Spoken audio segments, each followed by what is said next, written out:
First public speaker, Madam Clerk. First speaker is R.L. Mitchell. Hello, people. Hello, I'm R.L. Mitchell. I'm speaking on the situation. As you can see, my thoughts is all discombobulated right now because that dude is back there, and I don't really think he should be here.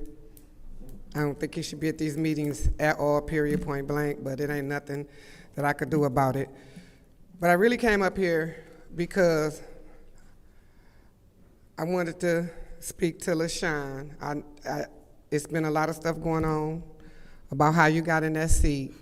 All that matters right now is that you're in the seat. And I just want to tell you, just, do right by the people. You know what I'm saying? Do what LaShawn want to do. Use your own mind. Don't side with other people. Just do what's right. I seen how stern you are with your kids, so I know you know how to put your foot down. I know you're not going to let nobody run you over. So I just wanted to tell you, while you in that seat, just, do what's right for the people, for the community. And I want to say thank you to Ms. Carter, Ms. Burns, Mr. Pfeiffer, and Mr. Jarrett. You guys are great people. Y'all trying to help as much as y'all can around here. And then today, it's kind of different in here today. It seemed like y'all are laughing and talking and getting along. You don't know nothing going on. It's kind of cool up there today. Even casket lipstick being nice, laughing around, smiling and talking to everybody. But like I said, I'm gonna keep coming. I got grandbabies that's growing up in Flint, and I'm not gonna stop talking.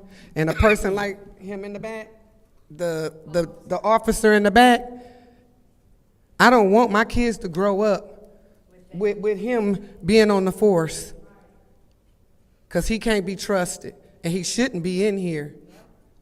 He shouldn't even be allowed to come in here, like for real. But y'all can't even get the chief up in here like y'all want to get him up in here, so you know what I'm saying?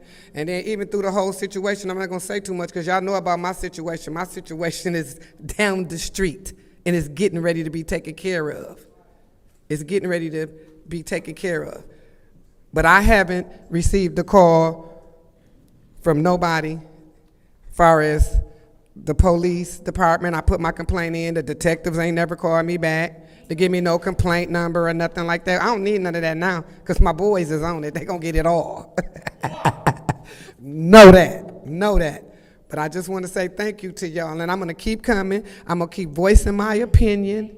If anybody if it's people that don't even want to come up here and say anything and talk, I'm gonna come up here and say what they want me to say. Flint City Council, y'all damn near run the city. In an ideal scenario, y'all supposed to work together for the good of the city benefit, not your own. The goal is always unity and progress. The ones on the panel that don't care what happens in or to Flint only just want to get what they want, throw their authority around, need to be held accountable while they're still on the council.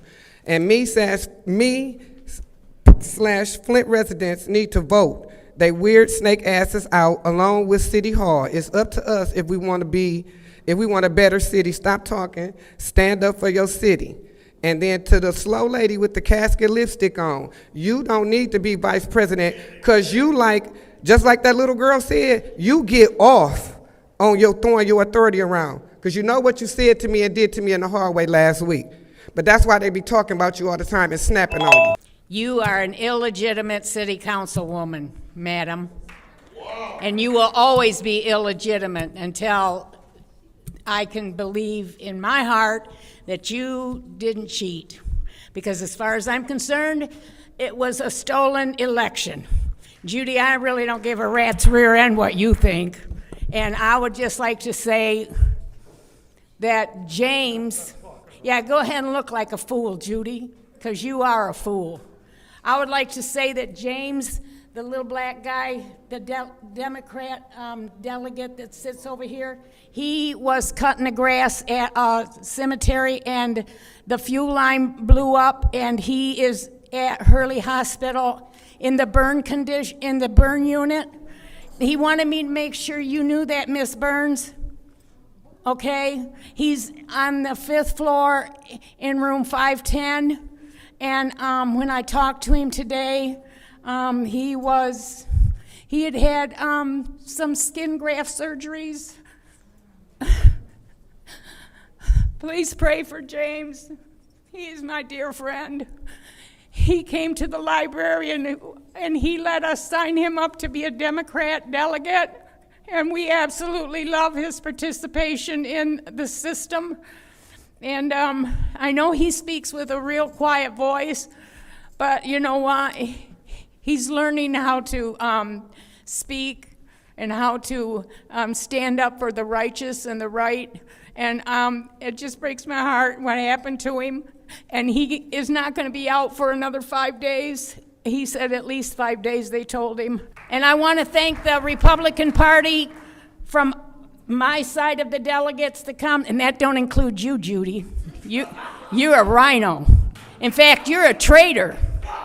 And I want to thank the Republican Party that comes to hold this city accountable. Madam Clerk, the next public speaker. Yes, I was noticing how those engineers were up here and how they didn't have, but to start with, I don't know who hires people that you can't understand. And I don't care if they are engineers. And this ain't about them. This is about, they need to go to a class and learn how to speak proper English because listen, I didn't understand half of what they said. I am so tired of these people coming up here from downstairs under my feet, and they are not prepared, and they don't prepare you for what you want to ask. You have to dig for questions, and half the time they don't have the paperwork for them. He had that chart with those little red lines. You should have already had that handed out by Davina. Every one of you should have had that chart. Every one of yous. And they come up here and they're not prepared, and they don't let you be prepared. And this is the people's money. You guys sit up there and you act like it's your money. This ain't your money. This is our money. And I am tired of people coming up here from down there and badee-badoo-badabbing us. They ought to have the paperwork and the answers to what we want to know, not but or duh. I could care less. But when you come up here before the people in the people's chamber, you better have your poop in a group. And other than that, listen, Art Woodson was kicked out of here last week for saying ass. But this guy right over here, he got up there and said ass, and nobody took him. Please pause the time. I'm on Please my pause the time. Shut up. First of all, Shut up. You're done. You're taking on the floor. my time. No, I'm you're taking on my the floor. time. And as That long is your as he first gets to warning. say ass, That is your second warning. yeah, Please well, leave and this as long meeting. As he gets to say ass, Please he leave gets this kicked out meeting. for saying ass. I'm over Please you too leave much this shit. meeting. I'll leave when I'm done with my time. Your time is up. No, leave my the meeting. time. I didn't hear the buzzer. And you know what? And when I see Turn that the you mic show off. 2 different partials, for one saying ass, Leave and the other the one saying meeting. ass, shut up. And the other one saying ass, and he don't. You have get been it asked to out. leave this meeting several times.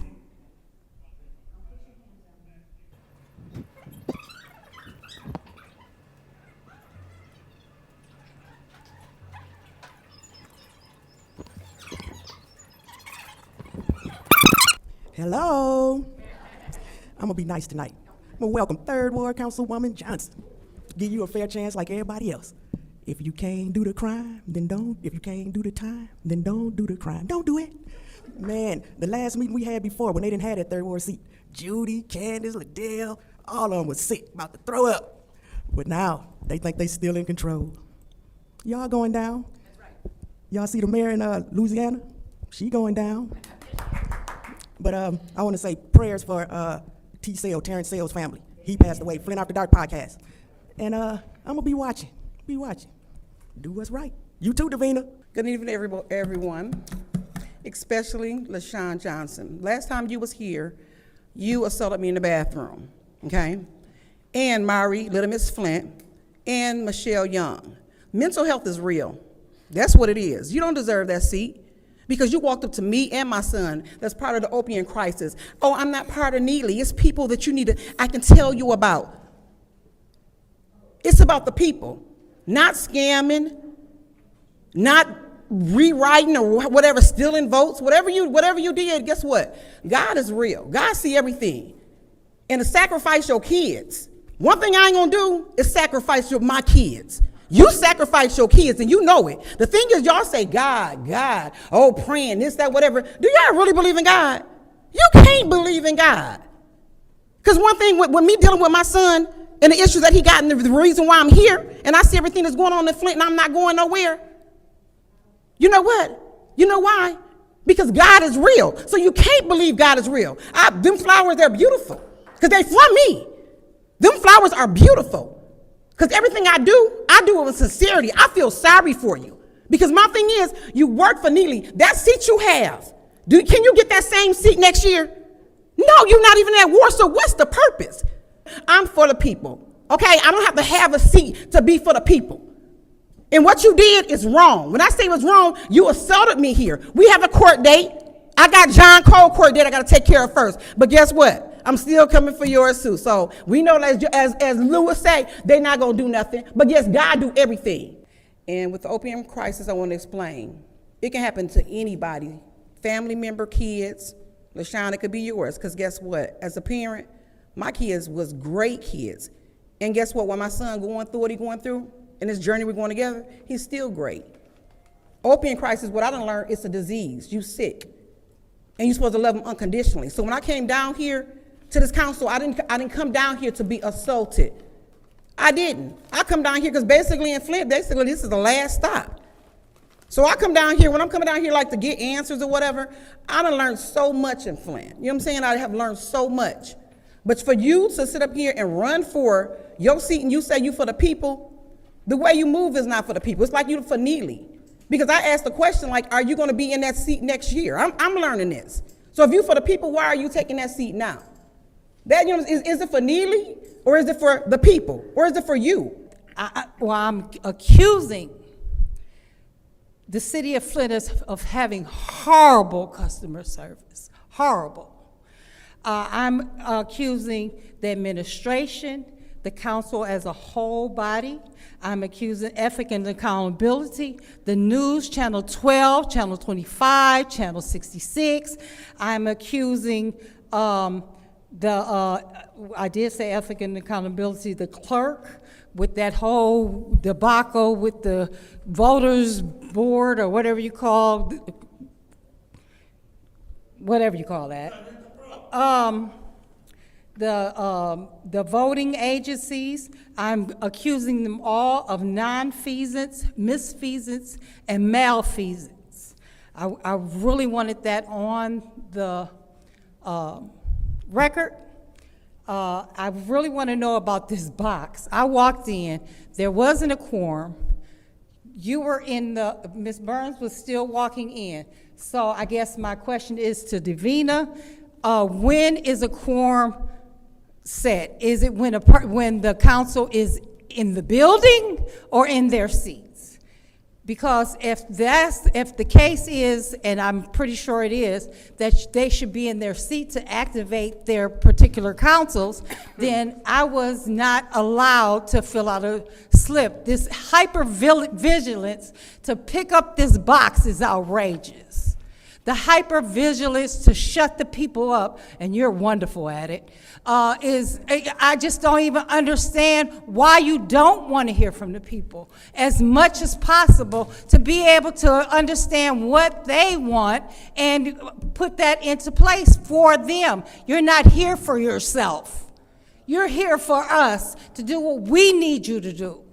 But you all are doing what you want to do. Yeah, Thank you. There you go, I know. Next public speaker, You're so Madam good.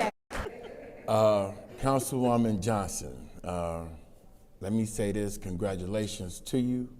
And just like with Leon and Quincy Murphy, when they came on, it was one thing that I told them. I said, don't let the power go to your head. Don't change who you say you are once you get on council. Have thick skin, because you will be talked about, because there will be some decisions that, votes that people don't like. It'll be some votes that they do like. Stay as an independent vote in the political world. By you standing with Neely, people feel that he owns you now, because that's how politics work. If he gets you in the office, you owe him. So that is political, not personal. Make sure you know how to separate the two. That's it. Everything that is said is political, from me, is political, not personal. Just like I'm still able to speak to your son like it's no problem, because I didn't hold anything against you personal. It's political. Candace, yeah, you put me out last week for saying a word, and then somebody got up and tested what you did, and they said other words that was even worse than what I said. I feel that you are an incomplete. You know what? Let me stop. Because if I disrespect you, others gonna disrespect you too. But you love to disrespect people. You know, I thought you was a better person than that. And then that's when it started getting personal, because you take it personal. And when you do it like that, that's when I started taking it personal. It should not be a problem when other people can say ass, other people can say fuck. Please pause the other time. people can say shit. Please pause other the people time. can say all kinds of Mr. things. Woodson, I'm gonna give you a chance, because I know you weren't here for what what she was talking about. I wasn't cheering when the people were allowed to cuss. Judy was. No, today. No, that was Judy. That wasn't me. I wasn't cheering. Judy was. Last week you were. No. What I'm saying is, when the person cussed today, because that's what they're referring to, Judy was cheering and didn't put them out. I wasn't cheering. I don't discriminate. They would have been put out. Last week, So I'm gonna go ahead and let you go. Last week, Stanley Wood said fuck, and you didn't do anything. He came up after I did. And he said that, and he tested. I will give you the video. Okay, give me the video. I will give you the video. Perfect. Can we start this time? Go ahead. So my thing is, I really don't care, because I done been put out so many times that it's normal, you know, and I have to leave anyway. And I really appreciate you all. Thank you so much. Thank you. I Have a believe nice she night. said that he was the last public speaker.